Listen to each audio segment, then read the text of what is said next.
గురుగారు బాలకృష్ణ గారి జాతకం ప్రకారంగా ఆయన మంత్రి అయ్యే అవకాశాలు కనిపిస్తున్నాయా? ఆయన మంత్రి ఏంటమ్మా? ఆయనే చీఫ్ మినిస్టర్. వాళ్ళ బియ్యంకుడే చీఫ్ మినిస్టర్. ఆ పార్టీయే బాలకృష్ణది. కాబట్టి చంద్రబాబు నాయుడు గారు పేరుకే చీఫ్ మినిస్టర్. ఆయన ఏమన్నా బాలకృష్ణ గారు చెప్పిన దానికి కాదంటారా? లేకపోతే బాలయ్య బాబు చెప్పిన దానికి చంద్రబాబు కాదంటాడా? సో అధికార యోగాలు పుష్కలంగా ఉన్నాయి బాలయ్య బాబుకి. ఆల్రెడీ ఎమ్మెల్యే అవడం కూడా అధికార యోగమే. ఆయన మళ్ళీ మళ్ళీ మళ్ళీ అన్నిసార్లు గెలవడమే పెద్ద అధికార యోగం. కాబట్టి ఆయన ఇప్పుడు మంత్రి కిందే లెక్కచ్చి he's the chief minister of Andhra Pradesh. Right. Nagababu గారు రాజకీయాల్లో రాణించలేకపోవడానికి గల కారణం ఏంటి? ఆయన ఏం రాజకీయాల్లో రాణించలేకపోవడం కాదు, ఆయనకి ఇంట్రెస్ట్ లేక వెళ్ళలేదు ఆయన. మ్మ్. ఎందుకంటే ఫ్యామిలీ ప్యాకేజ్ ఇది ఏమైనా వెళ్ళిపోవడానికి రాజకీయాలకి. ఆయన చిరంజీవి గారు వెళ్ళారు చాలు, పవన్ కళ్యాణ్ గారు వెళ్ళారు, సినిమాల్లో సరదాగా ఆయన చేసుకుంటున్నారు, శుక్రుడు డామినేషన్ ఉంది, మంచి పేరు తెచ్చుకున్నాడు, మంచి ఫ్యామిలీ బాగా ఉన్నది. అందరూ రాజకీయాలకు ఇప్పుడు అలా రావాలనుకుంటే నాగార్జున గారు, ఇప్పుడు ఈయన అక్కినేని నాగేశ్వరరావు గారు, రామారావు గారు ఆ టైంలో డిప్యూటీ సీఎం ఇచ్చేద్దరు, లేకపోతే హోమ్ మినిస్టర్ ఇచ్చేద్దరు. ఎందుకు వెళ్ళలేదు నాగేశ్వరరావు గారు? రాజకీయాలు ఇంట్రెస్ట్ లేదు ఆయనకి. అదే టైంలో ఇప్పుడు మన నాగార్జున గారు రావచ్చుగా, ఇప్పుడు రావాలనుకుంటే క్షణాల్లో రావచ్చు, మహేష్ బాబు రావచ్చుగా, రారు వాళ్ళు. అంటే మనకి రాజకీయాలకి అందరికీ ఇంట్రెస్ట్ ఉండదు. ఇట్స్ అ డర్టీ పాలిటిక్స్ అది. అది వాళ్ళు సినిమా యాక్టర్లైనా రారాజులే, వాళ్ళు హీరోలు ప్రజా బలంతో ఉన్నారు, వాళ్ళని దేవుళ్ళలాగా చూస్తారు ప్రజలు. కాబట్టి ఇదే వాళ్ళకి రాజ్యోగం. కాబట్టి వాళ్ళకి ఏం అవసరం లేదు కాబట్టి రాలేదు అంతే. నాగేంద్రబాబు గారు రాణించకపోవడం కాదు, రావాలనుకుంటే వస్తాడు, రాణిస్తాడు. ఇప్పుడు వాళ్ళ తమ్ముడు డిప్యూటీ సీఎం అయితే ఆయన కాదా? వాళ్ళ అన్న కీలక పాత్రలు ఇస్తున్నారు, ఆయన కూడా త్వరలో కీలక పాత్రలు ఇస్తారు. చేయను ఆయన ఏదో ఒకటి చేయంటారు, తప్పేం లేదు, బ్రహ్మాండంగా చేస్తారు నాగబాబు గారు. రైట్. 2029 ఏపీ ఎన్నికల్లో మళ్ళీ చంద్రబాబు గారు సీఎం అవుతారా? చంద్రబాబు హవా నడుస్తుంది కమ్మా. ఆయన ఆరోగ్యం బాగా చూసుకోవాలి, చక్కగా బాగా పరిపాలన చేస్తాడు తెలుసు మనకి. పవన్ కళ్యాణ్ గారు కూడా బ్రహ్మాండంగా చేస్తారు. మరి ఇవన్నీ కూడా ప్రజల టార్గెట్స్ ఉంటాయి. ఇప్పుడు సచిన్ టెండూల్కర్ని ఒక బ్యాట్ పట్టుకుంటే 100 కొట్టేయాలా అని ఆశిస్తారు జనం. ఆయన ఇంకా అక్కడ పొజిషన్ చూసుకో అవసరం లేదు, ఆడు బౌలింగ్ వేసేవాడు ఎవడు, వాడు ఎంత స్పీడ్గా వేస్తున్నాడు, ఇంక ఇదంతా చూడరు అనమాట. ఇదిగో పట్టుకున్నాడా కొట్టేయాలా. అలా చంద్రబాబు నాయుడు గారి మీద హై ఎక్స్పెక్టేషన్స్ ఉన్నాయి ఇప్పుడు తెలంగాణ ఆంధ్ర ప్రజలకి. ఎందుకంటే జగన్ మీద కక్ష కొద్ది దింపేశారు కాబట్టి ఈయన చేస్తాడు, దేశాన్ని ఆంధ్ర రాష్ట్రాన్ని డెవలప్ చేస్తాడని చెప్పాడు కాబట్టి చేయాలి అన్న కసితో చేశారు. ఈయన కనుక సరిగ్గా చేయలేదనుకో వెంటనే దింపేస్తారు.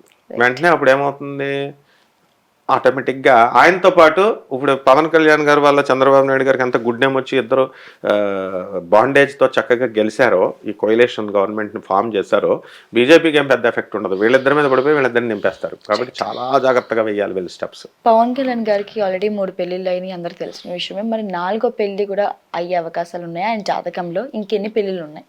ఎవడమ్మా వాడు చెప్పింది 4వ పెళ్లి అని? ఆయన ఇష్టం, ఎన్నన్నా చేసుకుంటాడు.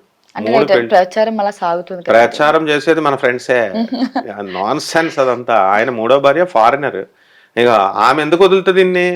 ఇండియన్ గర్ల్కి అంతే కూడా ఫారినర్ గర్ల్ డిసిప్లిన్. నాగార్జున గారిని పెళ్లి చేసుకున్నప్పుడు అమలు చేసుకుంది, ఫారినర్ వదిలేస్తుందనో లేకపోతే నిలబడుతుందని, ఎంతవరకు నిలబడుతుందో అన్నారు. బ్రహ్మాండంగా చేసి చూపించింది అమల గారు. అందువలన ఇప్పుడున్నటువంటి ఆవిడ అందులో డిప్యూటీ సీఎం అయ్యాడు, మినిస్టర్ అయ్యాడు, రాజకీయాల్లో క్లిక్ అయ్యాడు, ఒక అగ్ర పార్టీ ఉంది, చీఫ్ మినిస్టర్ అయ్యేటటువంటి పరిస్థితులు భవిష్యత్తులో రావచ్చు. అటువంటి దానికి అధ్యక్షురాలు ఆమె. పవన్ కళ్యాణ్ ఏంటి, ఆమె ఏమైనా పిచ్చిదా? ఫారినర్ అంటే ఏమనుకుంటున్నారు? Very discipline than in Indian.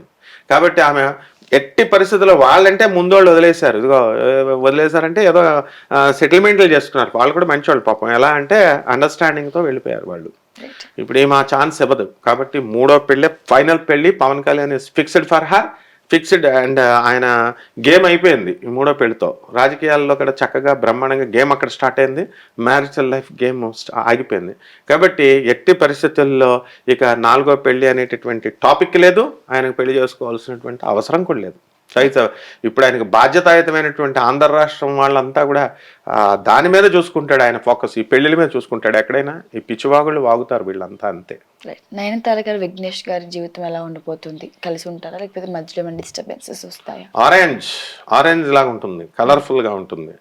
పెళ్లి చేసుకున్న వాళ్ళకి శుభాలు పలకరా పెళ్లి కొడుకు అంటే, పెళ్లి కూతురు మొండ ఎక్కడుందో ఎలా తీసుకురండి అన్నారంట. అలాగా ఇంకా పాపం మన పెళ్లి చేసుకోలేదు, పెళ్లి ఏదో చేసుకుంటున్నారు, అప్పుడే విడిపోవడాల గురించి మనం ఇంటర్వ్యూలు చేసేసుకుంటున్నాం, డిస్కషన్ చేసేసుకుంటున్నాం.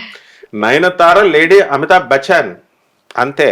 బ్రహ్మాండంగా ఉంటుంది వాళ్ళ పెళ్ళి, సూపర్ స్టార్గా వెలిగిపోతున్నామే. మరి చక్కగా వాళ్ళ కళ్యాణం బ్రహ్మాండంగా ఉంటుంది, పిల్లలు వద్దంటే పుడతారు కూడా ఇంకా. కాబట్టి ఏమీ ప్రాబ్లం, ఆల్రెడీ ఉన్నారు. అదే ఆ పిల్లల్ని కూడా సర్వగసి అని ఇదని అదని ఏదేదో చెప్తారు, అవేమి కాదు. ఆమె కూడా మనలాంటి మనిషి, ముందు మానవత్వం చూసి ఆమెకు రెస్పెక్ట్ ఇవ్వాలి మనం. Their family life will be wonderful and colourful life ఉంటుంది. ఆరెంజ్ లాగా ఉంటుంది, మార్వాడీస్ చెప్తారు ఆరెంజ్ అంటే మంచి బ్రహ్మాండంగా ఉండేదాన్ని ఆరెంజ్ లా ఉందంటారట. అది టీమిండియా మళ్ళీ ఎప్పుడు వస్తే ప్రపంచ కప్ కొట్టే అవకాశం ఉంటుంది? ఇంకేం ప్రపంచం కప్పు, ఇప్పుడు కపిల్ దేవ్ వచ్చినప్పుడు is a multi talented person, Dhoni multi talented person. అక్కడ టీం వర్క్ ఉంది, టీంలో అంతా కొట్టుకోకుండా ఉన్నారు, మ్యాచ్ ఫిక్సింగ్ లేవు, ఒక ఎథిక్స్ ఉన్నాయి, ఇలా చేసుకుంటూ వచ్చారు. మరి ఆ ప్రపంచ కప్పు ఛాన్సులు పోగొట్టుకున్నప్పుడు అదంతా దైవాధీనాలు అంటారు. ఈ యొక్క కప్పులు కొట్టడాలు, జయాపజయాలు ఇవన్నీ కూడా దైవాధీనాలు. సో లెటస్ హోప్ మనకి వాళ్ళు కూడా కొట్టాలని అనుకుంటాం. కానీ ఆ ప్రపంచ కప్పు కొట్టే ముందు వీళ్ళ ఏం ఆలోచించాలంటే కపిల్ దేవ్ దగ్గర అంత లీడర్షిప్ క్వాలిటీస్ నేర్చుకోవాలా, ఆ కపిల్ దేవ్ టీంలో ఉన్నటువంటి ఐక్యత తెచ్చుకోవాలా, టీం వర్క్. అలాగే మన ధోని ఉన్నప్పుడు ఉన్నటువంటి ఐక్యత నేర్చుకోవాలా, ఆ మెలకువలు నేర్చుకోవాలని సీనియర్స్ని గౌరవించి వీళ్ళు ఆ సీనియర్ ద్రావిడ్ దగ్గర వీళ్ళ దగ్గర వాళ్ళ దగ్గర అంతా నేర్చుకుని ఉంటే అప్పుడు మనం కప్పు కొట్టుకొస్తాం, లేకపోతే వదిలేసి వచ్చేయడమే అంతే. బండి సంజయ్ గారి భవిష్యత్తులో ఉన్నత స్థాయికి చేరుతాడా? ఎలా ఉండబోతుంది ఆయన జాతకం ప్రకారంగా? చేరిపోయాడుగా, ఆల్రెడీ వచ్చేసిందిగా ఆయనకి. బండి సంజయ్ గారికి ఎందుకు ఇవ్వలే? మినిస్టర్ పదవే, సెంట్రల్ మినిస్టర్ పదవే ఇచ్చారు. ఇంకా అంతకంటే ఇంకా డెవలప్మెంట్ ఏం కావాలా? ఒక్క మనిషి ఒక్కసారి ఒక్క లైఫ్లో ఒక ఎమ్మెల్యే అయితే చాలు అనుకుంటాడు, ఒక ఎమ్మెల్సీ అయితే చాలు అనుకుంటాడు. ఆ తర్వాత చక్కగా ఛాన్స్ దొరికితే ఎంపీ అవ్వాలనుకుంటాడు, అంతకంటే ఛాన్స్ దొరికితే మినిస్టర్ అవ్వాలనుకుంటాడు. డైరెక్ట్ వైకుంఠపాలిలో పైకి వెళ్ళిపోయినట్టు ఆయన సెంట్రల్ మినిస్టర్ అయిపోయాడు. మరి ఇంకా అటువంటిప్పుడు ఇంకేం కావాలి ఆయనకి? బ్రహ్మాండంగా వెళ్ళిపోతూ ఉంటాడు. నెక్స్ట్ బీజేపీ గవర్నమెంట్ కనుక పటిష్టంగా వీళ్ళు కనుక చేసుకుంటే, తెలంగాణలో బలంగా కనుక చేసుకున్నట్లయితే డెఫినెట్గా అవుతాడు. అంతేగాని ఆయన ఇప్పుడు బండి సంజయ్ గారికి కుంభరాశి, ఇటువంటి టైంలోనే అయిపోయాడు ఆయన. కుంభరాశిలోనే ఏలినాటి శని జరుగుతున్నప్పుడే మినిస్టర్ అయినప్పుడు, తర్వాత అవడానికి గ్యారంటీ ఏమిటి? We should be optimistic always. So డెఫినెట్గా ఆయన కూడా ఎదిగిపోతాడు. నందమూరి మోక్షజ్ఞ హీరో అవుతాడా, లేకపోతే జాతకం ప్రకారంగా ఎలా ఉండబోతుంది ఆయనకి? నందమూరి మోక్షజ్ఞ బ్రహ్మాండమైన హీరో అవుతాడు. పర్సనాలిటీ ఉంది, మరి చక్కగా బాలయ్య బాబు గారు ఫాలోయింగ్ ఉంది, సరైన టైం చూసుకుంటున్నారు వాళ్ళు రావడానికి. ఇంకా గ్రాండ్ ఎంట్రీ ఇవ్వాలి, గ్రాండ్ ఫినాలే అని చెప్పేసి వీళ్ళు చూస్తుంటారు కదా ఎంట్రీల కోసం. అందువల్ల డెఫినెట్గా నందమూరి మోక్షజ్ఞ బ్రహ్మాండమైనటువంటి హీరో అవుతాడు. అండ్ నటన వంశపారంపర్యంగా ఆయన రామారావు గారి దగ్గర నుంచి, బాలకృష్ణయ్య బాబు గారి దగ్గర నుంచి అన్నీ కూడా ఆయనకు వచ్చినాయి. అలాగే భువనేశ్వర్లో చూస్తేనే తెలిసిపోద్ది మనకి. అక్కడ వాళ్ళ పిల్లలు ఇద్దరు కూడా మొన్న ఎలక్షన్ క్యాంపెయినింగ్ చేసినప్పుడు ఆ డేర్ అండ్ డాషింగ్నెస్, ఆ చెప్పే విధానము అదంతా. కాకపోతే కొంచెం మొహమాటస్తుడు మోక్షజ్ఞ. బట్ దీంట్లో ఈ రాజకీయాల కంటే కూడా ఈ యొక్క సినిమా రంగంలో బ్రహ్మాండంగా క్లిక్ అవుతాడు Mokshagna. Thank you sir. Thank you sir. Thank you అమ్మా.